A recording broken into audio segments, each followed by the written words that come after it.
Imagine handing over an area of your country that's roughly the size of Switzerland to a heavily armed insurgency. Completely giving it away. Right. You completely withdraw your military. You pull out every single police officer. Yeah. You evacuate your judges, your mayors, basically your entire civil government infrastructure. You just leave. It's wild to even think about. It really is. I mean, you're leaving thousands of your own citizens behind.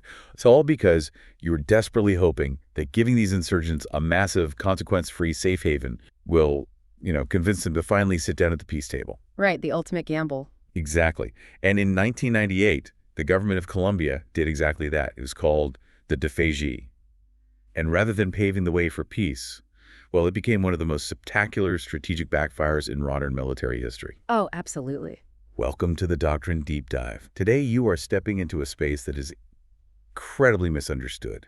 It's heavily mythologized, but it's absolutely vital to how global security actually operates. Yeah, we are getting into the weeds today. We really are. We're exploring the complex world of irregular warfare. And specifically, we're going to tear apart two core components of modern strategy. That's unconventional warfare and foreign internal defense. Two terms that get thrown around a lot, but rarely understood. Right. And to do this properly, we're pulling from a pretty serious stack of highly specialized military sources. So you are going to hear us referencing Joint Publication 3-05, Joint Doctrine for Special Operations, which was published in May 2025. Fresh off the presses. Yep. We're also unpacking the November and December 2024 Military Review article, and that one is titled Unconventional Warfare on the Conventional Battlefield. That's a great piece. It is. And to ground all of this theory in, hard historical reality, we're looking at a historical article called Civilian Irregular Defense Group, the First Years, 1961 to 1967. Alongside the comprehensive case study, Plan Colombia and Plan Patriota, the evolution of Colombia's national strategy. Exactly. So those are our sources. Let's get into it. Well, when you look at that stack of sources, the very first thing you have to do as a reader, and really as a listener, is completely dismantle your preconceived notions of what war actually looks like. Right, because we all have that movie image in our heads, don't we? Oh, exactly. When you close your eyes and picture a military conflict, you are probably visualizing columns of armored tanks rolling across sovereign borders, right? Or massive formations of infantry just clashing on a battlefield. Fighter jets dogfighting for air supremacy, all that stuff. Yes. But, the reality of global security is that those massive conventional cinematic clashes are the extreme exception. They don't happen every day. They don't. The vast majority of conflicts happening around the world right now are quiet. They're these persistent, almost invisible struggles. Invisible wars, basically. Exactly. They are fought for political influence, for the perceived legitimacy of a government, and most importantly, for the psychological and physical support of local populations. So it's less about taking ground and more about winning people. Exactly. And understanding how these invisible wars are planned, how they're funded, and how they're fought is the absolute key to understanding the geopolitics of the 21st century. Okay, I want to stop you right there, though. Yeah. Because irregular warfare, it sounds like a catch-all term, Like what news anchors use when they don't know how to describe a messy conflict. Sure, it gets misused a lot. Right. But Joint Publication 3-05 gives us a very precise, very deliberate definition. It does. It defines irregular warfare as a struggle among state and non-state actors to influence populations and affect legitimacy, favoring indirect and asymmetric approaches. Which is an incredibly dense sentence. It's pure doctrine speak, but let's break it down. When it says state actors, we are talking about recognized governments, right? Right, and non-state actors would be your insurgencies, resistance movements, or terrorist organizations. Okay, but the key there is that they aren't necessarily fighting to destroy the other's army. They are fighting to win over the people. Yeah, and the mechanism for winning over those people is what the doctrine calls legitimacy. Legitimacy. Right. The ultimate objective in irregular warfare is not capturing a capital city by kicking down the doors of a palace. It's not a game of capture the flag. No, not at all. The objective is convincing the population that a specific governing authority has the fundamental right to rule them. And that authority could be anyone. Exactly. It could be the current recognized government, it could be a shadow government set up by rebels, or, it could even be a local warlord. Wow. And to understand how military forces actually operate in this space, you have to look at a concept that doctrine calls the competition continuum. The competition continuum. Yes, because for centuries, Mhm. military strategists viewed international relations as this binary switch. You were either at peace or you were at war. Right, on or off. But that binary just no longer exists. Wait, so you were saying the military doesn't even use the words war and peace as distinct, separate states of being anymore? It's just this endless sliding scale? It is absolutely a continuous spectrum, yeah. The competition continuum is broken down into three main elements. First, you have cooperation. Okay, so that's the friendly stuff. Right, which involves building mutual security relationships, running joint training exercises with allies, sharing intelligence, that sort of thing. Makes sense. And then on the far opposite end, you have armed conflict, which is your traditional large-scale kinetic warfare. The tanks and the planes. Exactly. But the vast, murky middle ground, the space where the world actually lives day to day, is called competition below armed conflict. The gray zone. Yes, the gray zone. This is where nations constantly jockey for strategic advantage. They apply diplomatic pressure, they launch cyber operations, they fund proxy groups. Ooh, wow. Yeah, and they conduct covert operations, all while deliberately staying just below the threshold that would trigger an all-out conventional war. That's a dangerous game to play. It is, and this specific space competition below armed conflict is where special operations forces primarily operate. Okay, so that's where they live. Yes. They are deployed persistently across the globe to build partner resilience and create dilemmas for adversaries before anything ever escalates to open warfare. Okay, so within this massive umbrella of irregular warfare, the sources highlight two specific pillars that we are really dissecting today. Right, foreign internal defense and unconventional warfare. Yeah, and because these terms can sound incredibly dry and, well, bureaucratic, let's establish a sort of analogy to anchor these concepts for the rest of the deep dive. I love a good analogy. Go for it. Okay, imagine a nation is a house in a neighborhood. Okay, a house. Foreign internal defense is when the United States helps a friendly homeowner install a state-of-the-art security system. You know, they put reinforced steel locks on the doors, and they train guard dogs to keep violent intruders out. So you are actively helping the legitimate owner defend their own property? Exactly. You're helping the homeowner. Right. Unconventional warfare, on the other hand, is the exact opposite. Yeah. Unconventional warfare is when the United States helps a neighborhood watch group subvert, disrupt, or completely burn down a corrupt hostile homeowners association. Huh. That's a vivid picture. So you are working with an underground resistance against the people who currently hold power. Exactly. The rebels versus the state. I like that analogy because it perfectly highlights the difference in intention. You know, are you propping up the existing structure or are you tearing it down? Right. And if you pull the insights from that 2024 Military Review article, you see a massive strategic divergence in how these concepts are understood, depending on where you are in the world. What do you mean? Well, the United States Irregular Warfare Center conducted a study in the Indo-Pacific region, and they discovered that many allied nations view irregular warfare almost exclusively as a domestic defensive issue. So dealing with their own problems. Yeah. They view it merely as the act of putting down internal armed rebellions, domestic terrorism, or violent extremism right within their own sovereign borders. So they view it essentially as advanced policing. It's just internal security with heavier weapons. Yes, exactly. For those nations, it is entirely about survival against internal threats. Right. But the United States doctrine views irregular warfare through a drastically different, highly proactive, and globally strategic lens. Meaning they play offense. Precisely. The United States views it as an offensive tool to expand the competitive space internationally. It is a deliberate way to create strategic dilemmas for near-peer adversaries abroad. Okay, give me an example of that. Well, if the United States can force a rival superpower to spend billions of dollars and massive amounts of political capital dealing with an insurgency in their own backyard... Then they aren't focused on us. Exactly. That is a strategic victory, and it's all achieved without the United States ever declaring a conventional war. Wow. Okay, I see the theory there, but how does the homeowner defense analogy actually work in practice? It's complicated. Right, because if you are a military planner tasked with saving a house that is already on fire, what do you actually do? You need a lot of water. Right. And to answer that, we really have to look at one of the most massive, multi-decade, whole-of-government efforts in modern history. Let's look at the historical source on Colombia. Oh, Colombia is the absolute textbook case study for foreign internal defense. It really is. But, you cannot understand the sheer scale of what the United States and Colombia did in the late 1990s without first understanding the trauma of the decades that preceded it. It was a long road. Very long.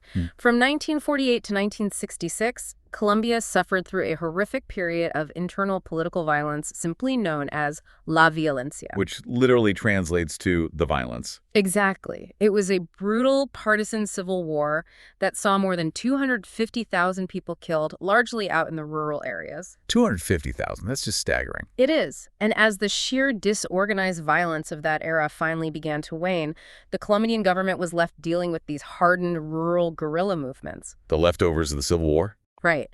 And initially, the government in Bogotá tried to just classify these guerrillas as mere bandits and criminals. Like it was just a police matter. Exactly.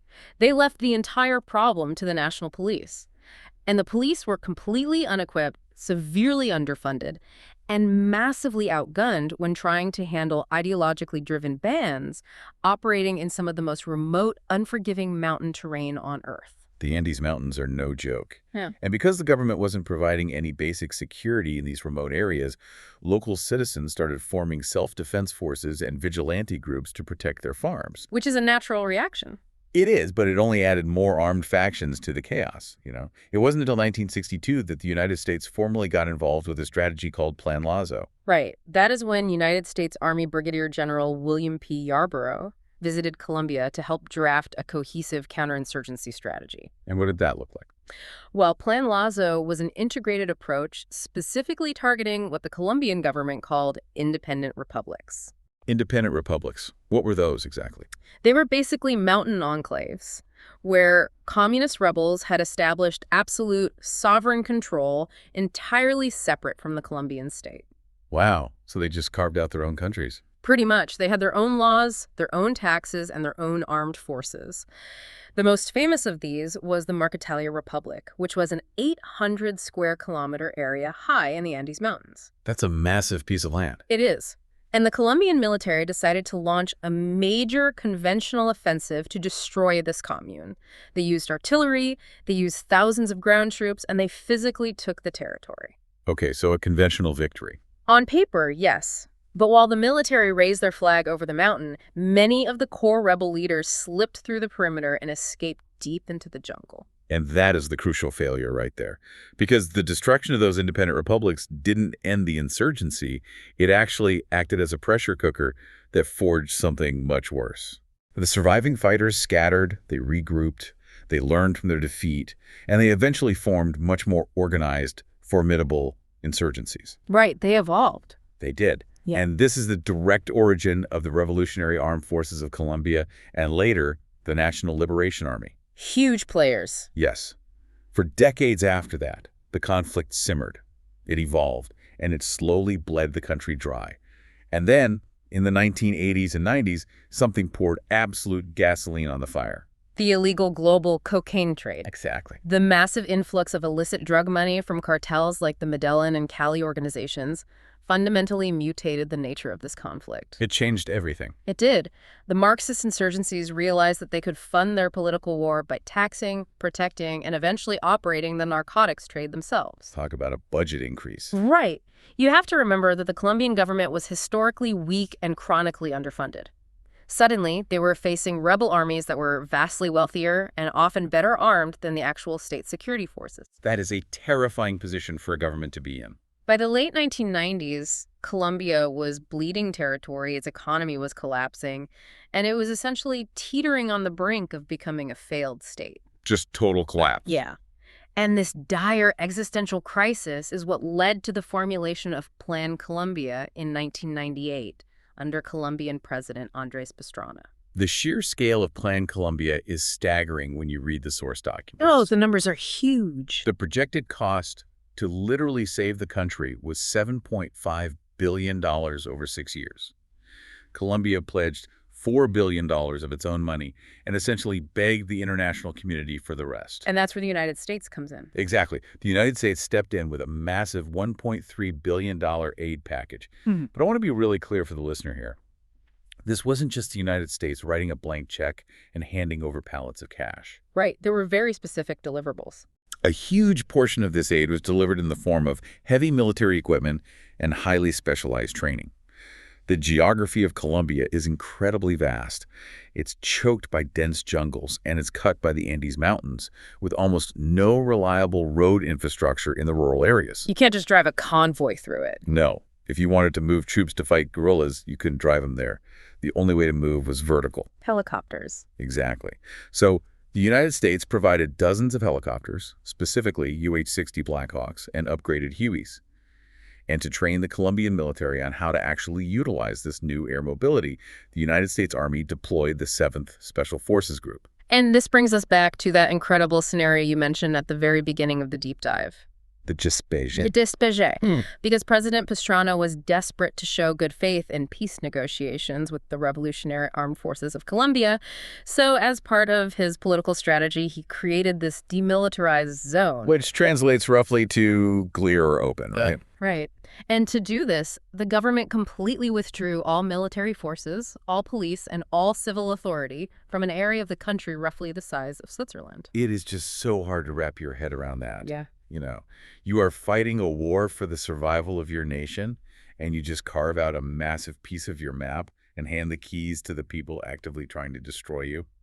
The intention, however naive it seems to us in hindsight, was to provide a safe space, like a physical breathing room, for peace talks to occur without the constant threat of violence. Did it work?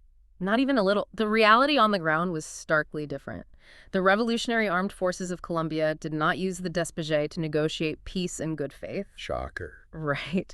They used this massive military-free safe haven to rest their fighters, to refit their weapons, to train thousands of new recruits. Oh, wow. Yeah, and to build up their military and financial strength without any interference from the Colombian government. They effectively established a sovereign narco-state within a state. They just built their own country. Pretty much. They operated public services, they built roads for their own logistical use, and they demanded absolute terrifying loyalty from the civilian population that was trapped inside the zone. It is a stunning example of how political intentions can completely blind a government to strategic reality. Absolutely. But while this whole diplomatic disaster was unfolding, the United States was busy down south, right? They were training those specialized Colombian counter-drug battalions. And the source material highlights a really bizarre legal dilemma regarding how these newly trained, highly capable forces could actually be used in combat. Oh, this is a critical lesson about the realities and the friction of foreign internal defense. Well, hear it. When the United States Congress authorized the funding, the helicopters, and the Special Operations Forces training for these Colombian counter-drug battalions, they attached incredibly strict legal oversight to the money. Strings attached. Lots of strings. This was born out of a fear in Washington of getting dragged into another Vietnam-style counterinsurgency, combined with very real concerns about human rights abuses by the Colombian military. Okay, so what did that mean on the ground? It meant the United States trained battalions and the American helicopters were legally limited strictly to counter-drug operations. Only drugs. Only drugs. They could only be used to attack physical drug laboratories, burn coca fields, or interdict trafficking routes. Which, you know, sounds incredibly logical if you are sitting in a committee hearing in Washington, D.C. Of course. But when you deploy that logic into the Colombian jungle, it creates a situation that is almost comical in its absurdity. Completely absurd and honestly incredibly dangerous for the soldiers on the ground. Because the Marxist insurgents and the drug traffickers were heavily intertwined, often they were the exact same people. Right. So you had United States trained Colombian forces flying into the jungle in American helicopters, taking heavy machine gun fire from the Revolutionary Armed Forces of Colombia. Getting shot at. But legally, those Colombian troops were forbidden from engaging those guerrillas offensively unless they could prove the guerrillas were actively protecting a drug shipment at that exact moment. That is insane. It is. The elite counter-drug battalions, the best trained soldiers in the entire country, could not be deployed to help the regular Colombian army fight the actual insurgency that was trying to overthrow the government. They were legally walled off from the broader war for the country's survival. I have a hard time believing the military just accepted that.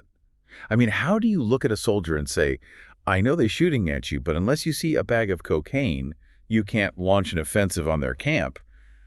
How did they finally break out of that legal straitjacket? Well, the turning point had nothing to do with Colombia itself. The turning point was the terrorist attacks on September 11th, 2001. Oh, wow, of course. Yeah.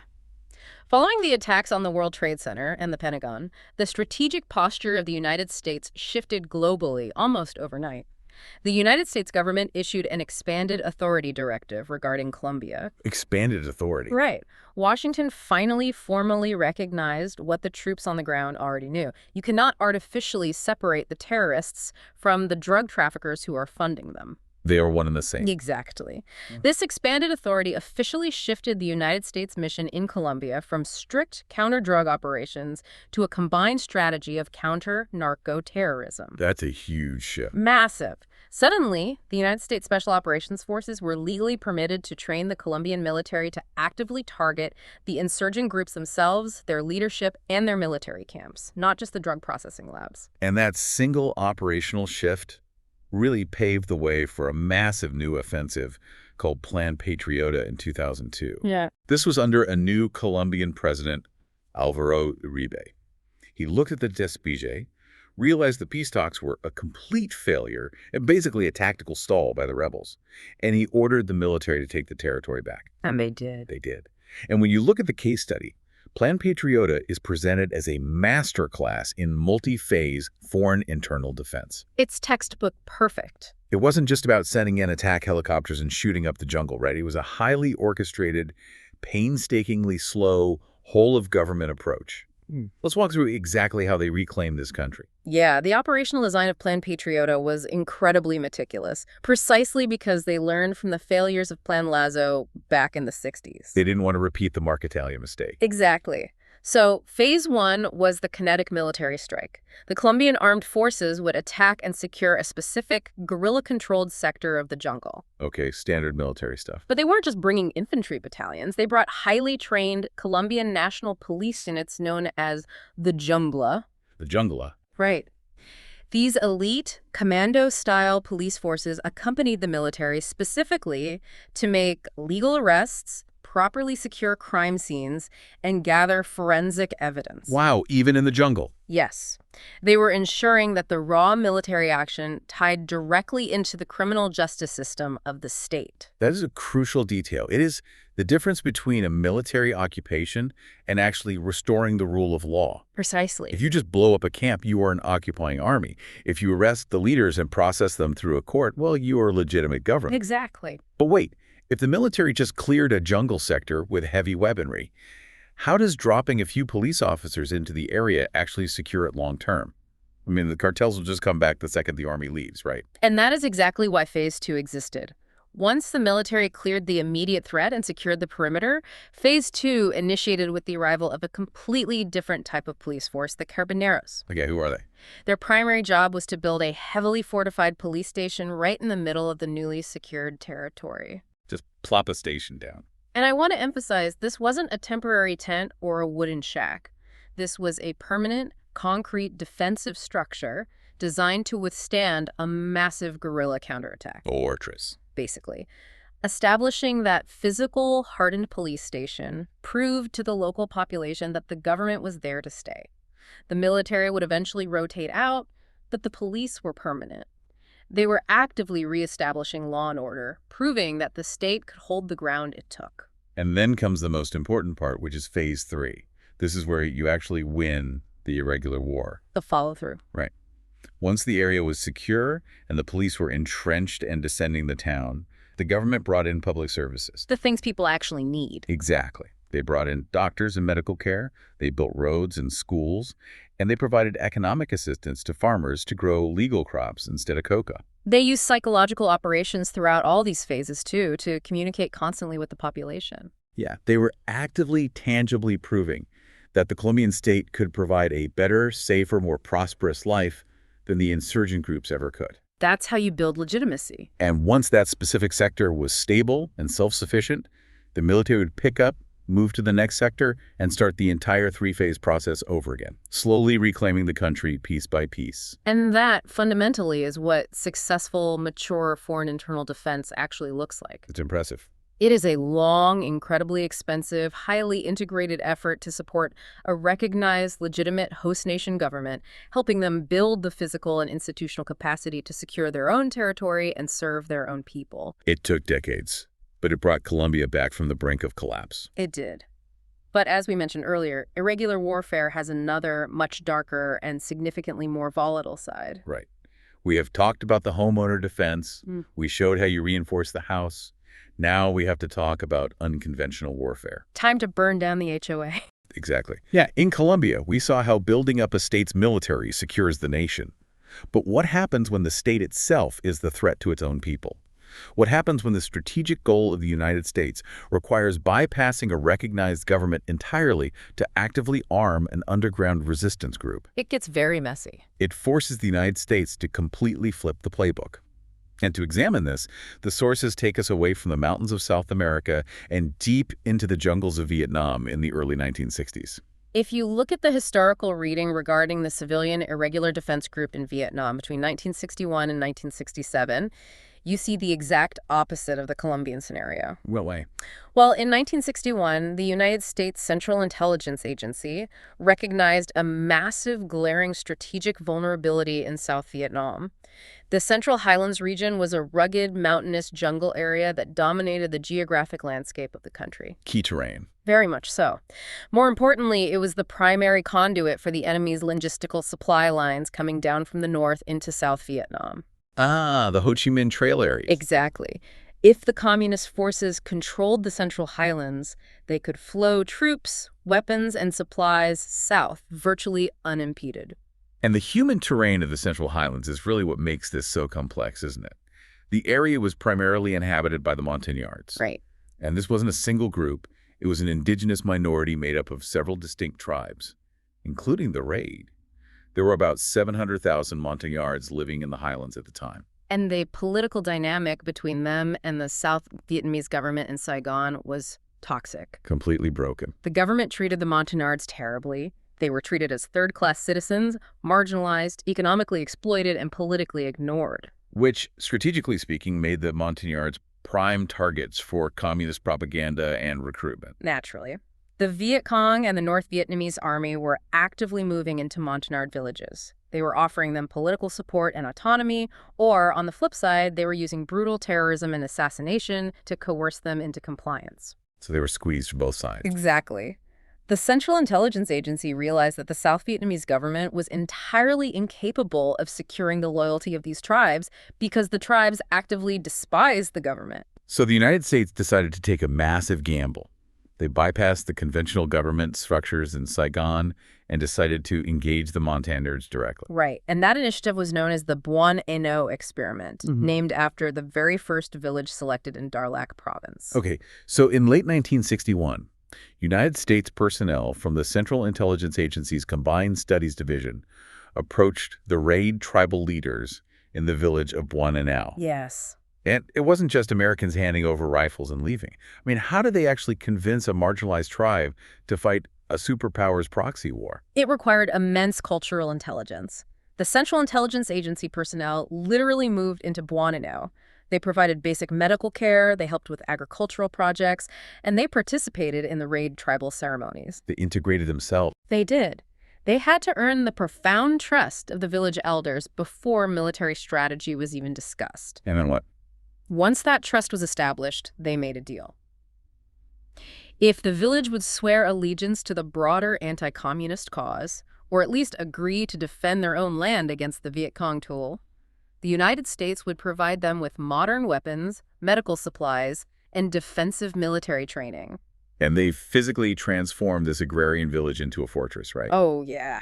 The United States advisors helped the villagers construct heavy perimeter fences lined with thousands of sharpened bamboo punji stakes to deter infantry assaults. They dug deep, reinforced underground shelters so that the women, children, and elderly could survive mortar and artillery barrages. They established early warning systems, communication networks, and rigorous patrolling schedules. Yeah.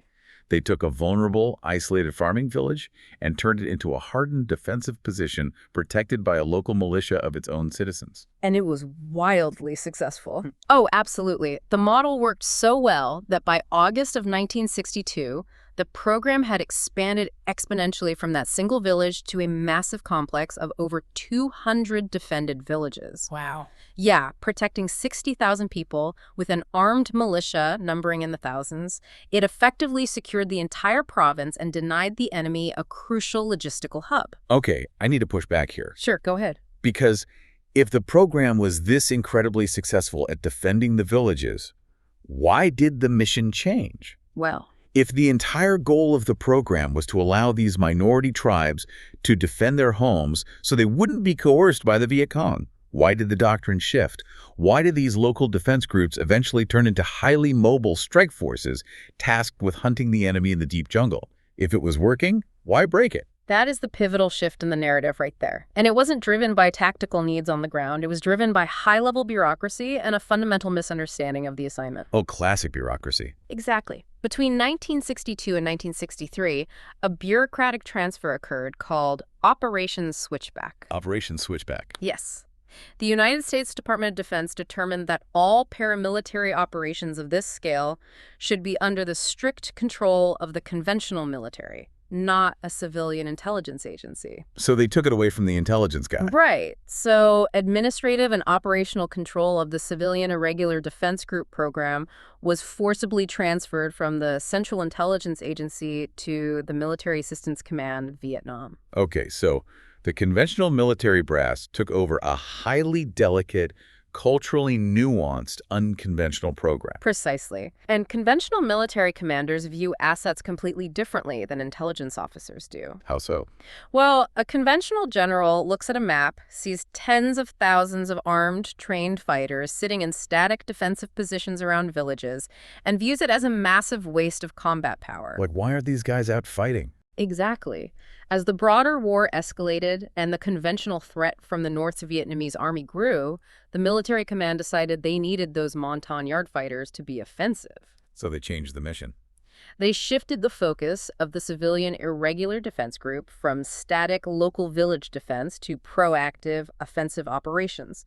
They ripped these men away from their homes and formed them into mobile strike forces tasked with finding, fixing, and destroying conventional enemy units in the border regions. That completely ruins the original agreement. It does. Furthermore, the United States military planned to slowly phase out the American Special Operations Forces, who had spent years bleeding and sweating to build deep personal relationships with the Montagnards, and instead hand-control the program over to the Vietnamese Special Forces. Which brings us to the absolute core danger of unconventional warfare. So in Vietnam, we didn't just arm the Neighborhood Watch. We realized the Homeowners Association was so corrupt that the Neighborhood Watch decided they wanted to burn down the HOA building. And the United States was caught holding the gas can? Yeah. You are arming and training a minority group that has deep historical, generational grievances with the host nation government. Right. And because the South Vietnamese government continued to oppress and abuse the Montagnards, all that tension finally boiled over. It exploded violently in September of 1964. What happened? The policies of the South Vietnamese government were so oppressive, involving land theft, political disenfranchisement, and cultural erasure, that 5 Montagnard camps, heavily armed and highly trained by the United States, actually revolted and mutinied against the South Vietnamese government. Wow. They turned their American-supplied weapons against the very state they were ostensibly hired to protect. They killed South Vietnamese troops and took hostages. And the Americans were just stuck in the middle. Exactly. The American Special Operations Forces advisors were caught directly in the crossfire. They had to step in as frantic, desperate intermediaries to negotiate an end to the mutiny and prevent a full-scale civil war from erupting right within the middle of a counterinsurgency campaign. It is a terrifying scenario for a military planner, and it perfectly illustrates a massive bolded warning in Joint Publication 3-05. Oh, the doctrine is very clear on this. It explicitly states that unconventional warfare involves immense strategic risk. When you sponsor a resistance partner, their goals might temporarily align with your goals. For example, both the United States and the Montagnards wanted to defeat the communists. Right, common enemy. But their ultimate political goals can be deeply fundamentally different. The United States wanted a stable, unified South Vietnam. The Montagnards wanted complete autonomy and freedom from South Vietnamese oppression. This is the razor's edge of irregular warfare. You are deliberately introducing lethal armed force into incredibly complex, volatile political and social environments. It's playing with fire. It is. If you miscalculate the political dynamics, the force you build can easily turn against your broader strategic interests. You cannot simply view an indigenous force as a mechanical tool to be wielded on a map. They are independent human actors with their own agency, their own history, and their own political objectives. If you ignore that, you invite catastrophe. Absolutely. So we have looked at Colombia, which was a massive multi-billion-dollar government-to-government foreign internal defense program. The security system approach. Right. And we have looked at Vietnam, which involved the high-risk, high-reward, unconventional warfare strategy of arming marginalized minority resistance groups. Now, I want to bridge these historical examples to the present day and look toward the future. Let's do it. The 2024 Military Review article tackles this head-on. How do these decades-old concepts fit into a modern military era where everyone in the Pentagon is singularly focused on large-scale combat operations against near-peer adversaries like rival superpowers? That's the million-dollar question. The Military Review article directly attacks a very common, very dangerous modern misconception. Which is? Because the United States spent over 20 years fighting the global war on terrorism, there is a pervasive belief within parts of the defense establishment that special operations forces are merely a one-trick pony. What do you mean by that? They are viewed almost exclusively as door kickers, focused entirely on counterterrorism manhunts and direct action raids. Just going after high-value targets. Exactly. The prevailing argument goes that since the military is now pivoting to prepare for massive conventional wars, large-scale combat operations involving cyber warfare, hypersonic missiles, and carrier strike groups. Yeah, big stuff. Right. The argument is that irregular warfare is a relic of the past, and those special operations capabilities are suddenly less relevant. I mean, I can see the logic. You're probably thinking, if we are facing a superpower, we only need stealth bombers and armored divisions. We don't need guys trained to organize tribal militias in the mountains. Why bother with the neighborhood watch when you are worried about a nuclear threat? Exactly. But the author of the article argues that this view is historically blind and strategically suicidal. Strong words. History proves over and over again that unconventional warfare is actually a crucial, heavily relied upon supporting line of effort during massive conventional wars. Like when? Give me an example. Think back to World War II. The Allied forces did not just launch the conventional invasion of Normandy and hope for the best. Leading up to D-Day, they spent years extensively organizing, funding, and supporting the French resistance. Wow, right. They dropped weapons, explosives, and advisors behind enemy lines to sabotage railways, cut communication lines, and gather critical intelligence. They used irregular warfare to soften the target for the conventional invasion. Or look at the initial invasion of Afghanistan after September 11th. The United States didn't send in a massive conventional army with tens of thousands of troops first. No, they did. They sent in small teams of special operations forces, literally guys on horseback, to link up with the Northern Alliance, which was an existing indigenous resistance movement. Right. They used unconventional warfare to completely dismantle the Taliban regime from the inside out, supported by American air power. It was irregular warfare achieving a massive strategic conventional victory. Exactly. Those historical examples prove that unconventional warfare creates cascading, unmanageable dilemmas for an adversary. How so? If a near-peer competitor knows that invading a neighboring country will instantly result in the United States sponsoring a highly trained, well-equipped, and lethal internal resistance movement, it fundamentally changes their strategic calculus. It makes the invasion a lot less appealing. It forces the enemy to dedicate massive amounts of conventional combat power just to secure their own supply lines and their rear echelon, vastly degrading their ability to fight on the actual front lines. It erodes their combat power from the inside out. But the article also brings up something that completely challenges the traditional military mindset. And honestly, it blew my mind. The statistics on nonviolent action. Yes. When we talk about warfare, we immediately focus on kinetics, right? Yeah. We focus on the shooting, the bombing, the physical destruction. It's what the military is built for. Right. But the author highlights a staggering statistical analysis about the power of nonviolent action. Over a period stretching from 1900 to 2019, analysts looked at hundreds of revolutionary campaigns around the world. And what did they find? They found that over 50% of non-violent civil resistance campaigns actually succeeded in achieving their political objectives. Over half. Over half. Compare that to only 26% of violent armed campaigns succeeding. That is a profoundly disruptive statistic for a military professional to digest. I bet it is. A soldier is trained to apply kinetic force to solve a problem. But this data suggests that in the realm of irregular warfare, where the ultimate prize is influence and the legitimacy of the government, The people's support. yes, in that realm, a coordinated civil resistance movement utilizing labor strikes, economic boycotts, mass protests, and organized civil disobedience can be twice as effective at toppling a regime as an armed guerrilla insurgency. That's incredible. It demonstrates that power is not derived solely from the barrel of a gun. True, lasting political power is derived from the consent, the cooperation, and the daily compliance of the population. If the population simply refuses to participate in the state collapses. So how does a military, an organization built for violence, integrate the reality of nonviolent civil resistance into its doctrine? This is the final sweeping synthesis that the Military Review article proposes. The author argues that true irregular warfare cannot merely be about applying non-traditional physical force. It is not enough to just train a guerrilla army to blow up bridges or assassinate generals. Irregular warfare must include deliberate, synchronized, and pre-planned political action. Which means? When you use military force to clear an area of an adversary, whether you are the Colombian army clearing a jungle or a resistance movement overthrowing a dictator, you immediately create a political vacuum. Someone has to be in charge. Yes.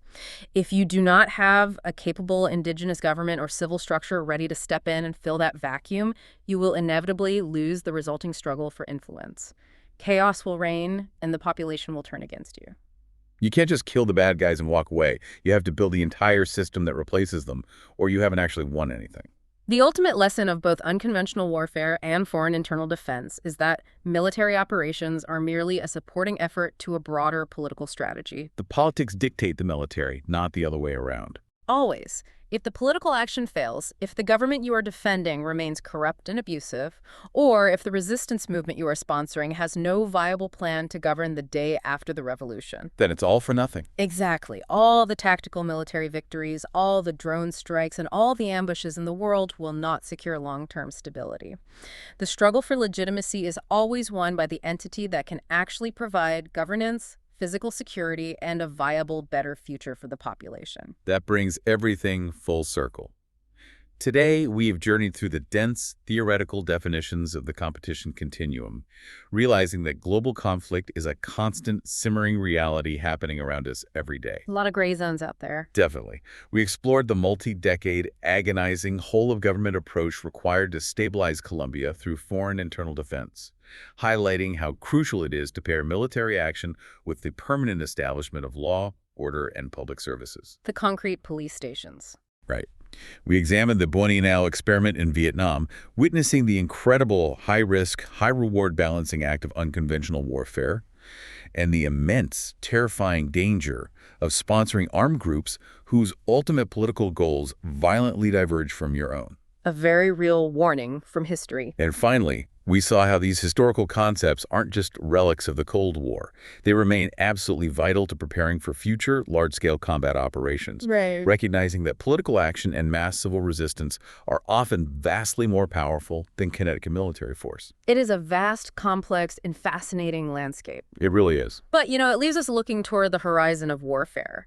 Is historical irregular warfare relied on airplanes dropping wooden crates of rifles to rebels in the dense jungle, or building concrete, fortified police stations in remote mountain passes? Like the physical stuff. What does unconventional warfare actually look like in a highly digitized, globally connected world? Well, that's a scary thought. Are future resistance movements going to be armed with kinetic weapons and explosives, or will the next great unconventional war be waged entirely in the shadows?